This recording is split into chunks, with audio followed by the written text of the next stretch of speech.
Hi my dear குட்டீஸ் and friends, welcome to Sana corner. இன்றைக்கி 2 plastic bottle எடுத்திருக்கேன். ரொம்ப நாள் ஆச்சு பிளாஸ்டிக் பாட்டிலில் வந்து கிராஃப்ட் பண்ணிவிட்டு.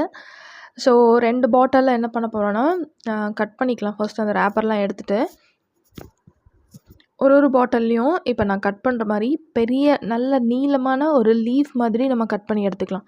அந்த ஷேப்புக்கு வந்து கட் பண்ணி எடுத்துக்கலாம். ஃபர்ஸ்ட் ஒன்று கட் பண்ணிவிட்டு பார்த்திங்கன்னா இந்த மாதிரி இருக்குமா. அடுத்து என்ன பண்ண போகிறோன்னா, மேலேயும் கீழேயும் ஃபர்ஸ்ட்டு கட் பண்ணிடுங்க. அந்த மூடி இருக்கிற இடத்துலையும் பாட்டமும் கொஞ்சம் ஹார்டாக இருக்கும். அதை கட் பண்ணிவிட்டு நீங்கள் வந்து உள்ளுக்குள்ளே வந்து லீஃப் மாதிரி கட் பண்ணிங்கன்னா ரொம்ப ஈஸியாக கட் ஆகும். நான் வந்து ஃபர்ஸ்ட்டு தெரியாமல் ஒரு லீஃப் அப்படியே கட் பண்ணேன். கொஞ்சம் கஷ்டமாக இருந்துச்சு, அதனால தான். இப்போ ஒரு பாட்டில் சின்ன பாட்டில் எடுத்துட்டிங்க அப்படின்னா அதில் வந்து ஒரு 6 லீஃப் வரும்.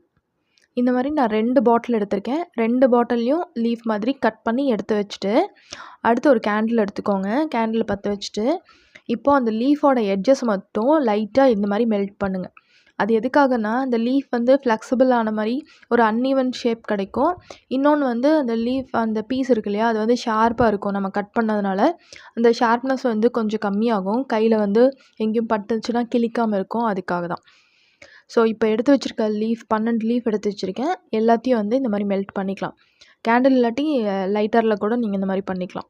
இந்த மாதிரி கேண்டில் குட்டி கேண்டிலாக இருந்தால் பெஸ்ட். ஏன்னா மெதுவாக பண்ணுறதுக்கு அழகாக நம்மளுக்கு வந்து கிராஃப்ட் வந்து வரும்.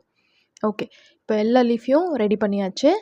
இப்போ பார்த்திங்கனாவே அது மெல்ட் ஆனதுனால என்ன இருக்கும் அப்படின்னா, லீஃப் மாதிரி அங்கங்கே வளைஞ்ச மாதிரி இருக்கும் நேச்சராக. ஓகே, அடுத்து இதுக்கு மேலே கலரிங் பண்ணலாம். கலரிங்க்கு வந்து நான் வந்து ஒரு மிலிட்ரி க்ரீன் கலர் எடுத்திருக்கேன். இது ஏன் எடுத்தேன்னு நான் சொல்கிறேன். உங்கள்கிட்ட நார்மலான க்ரீன் இருந்தால் கூட அதுலேயும் செஞ்சு பாருங்கள். நம்ம எப்போவுமே normal 2 green, light green, dark green மட்டும்தான் யூஸ் பண்ணுறோம். இது கொஞ்சம் வித்தியாசமாகவும் இருக்கும். ஓகே, ஃபர்ஸ்ட் வந்து எல்லா லீஃப்க்கும் இந்த க்ரீன் கலர் பெயிண்ட் வந்து பண்ணிவிட்டு நல்லா காய வச்சுடுங்க. காய வச்சதுக்கப்புறம் பார்க்குறதுக்கு இந்த கலர் ரொம்ப அழகாக இருக்குல்ல. அடுத்து ஒரு பேப்பரில் ஸ்டெம் மாதிரி பண்ணிக்கோங்க. பேப்பர் உருட்டி பேப்பர் ராட் பண்ணுவோம்ல, அந்த மாதிரி ஒரு ஸ்டெம் ரெடி பண்ணிவிட்டு அதுக்கும் இதே கலர் பெயிண்ட் பண்ணி காய வச்சிடலாம்.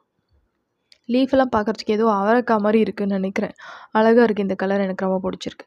அடுத்து ஸ்டெம்மும் ரெடி ஆகிடுச்சு, லீஃபும் காஞ்சிருச்சு. அதுக்கு மேலே வந்து ஒரு ஒயிட் கலர் பெயிண்ட் எடுத்து ஒரு லீஃப்குள்ளேயும் இந்த மாதிரி 3 லைன்ஸ் போட்டு விடுங்க. அது இந்த மாதிரி லீஃப் நீங்கள் பார்த்துருப்பீங்க, நிறைய ஆர்டிஃபிஷியல் பிளான்ட்டில் பார்த்துருப்பீங்க. ரியல் பிளான்ட்லேயும் இந்த மாதிரி இருக்குது. அதை தான் நம்ம பண்ண போகிறோம். ஸோ வந்து எல்லாத்துலேயும் நடுவில் கோடு கோடாக போட்டுருங்க. ஒரு 3 லைன். அது ஈவனாக வரணுன்ட்டு இல்லை, சும்மா நீங்கள் ரேண்டமாக போட்டிங்கனாவே அது நேச்சராக இருக்கும் பார்க்குறதுக்கு. ஓகே, இப்போ நல்லா காஞ்சதுக்கப்புறம் நம்ம ரெடி பண்ணி வச்சோம்னால ஸ்டெம்மு அதில் வச்சு ப்ளேஸ் பண்ணணும். அது வந்து பேப்பர் ஸ்டெம் அப்படிங்கிறனால கண்டிப்பாக வளைஞ்சிரும். அதனால் உள்ளுக்குள்ளே வந்து ஏதாவது கம்பியோ இல்லை குச்சியோ கொடுத்து கொஞ்சம் ஸ்ட்ராங்காக பண்ணிக்கோங்க. பண்ணிவிட்டு அதுக்கு மேலே இந்த லீஃபெல்லாம் எடுத்து அந்த க்ரீன் டேப் வச்சுருப்போம்ல, அதை வச்சு அசம்பிள் பண்ணிக்கோங்க. ஒரு லீஃப் ஒட்டிட்டு அதுக்கு கீழே அந்த டேப் சுற்றணும். அப்புறம் திருப்பி இன்னொரு லீஃபு, அப்புறம் அந்த டேப் சுற்றணும். அந்த மாதிரி இருக்கிற 12 லீஃபையும் நான் வந்து அரேஞ்ச் பண்ணிக்கிறேன். இது வந்து ஹார்ட் க்ளூவில் கண்டிப்பாக ஒட்டாது, விழுந்துடும். அதனால் இந்த மாதிரி க்ரீன் டேப் இருந்துச்சுன்னா பண்ணுங்கள். இல்லாட்டி செல்லோ டேப்லேயே இந்த இன்சுலேஷன் டேப் வச்சுருப்பாங்களே, அதில் க்ரீன் கலர் இருந்தாலும் நீங்கள் பண்ணிக்கலாம். ஓகே, அவ்வளோதான். இப்போ செடி வந்து அசம்பிள் பண்ணியாச்சு. அடுத்து இதுக்கு வந்து ஒரு பாட் ரெடி பண்ணணும்.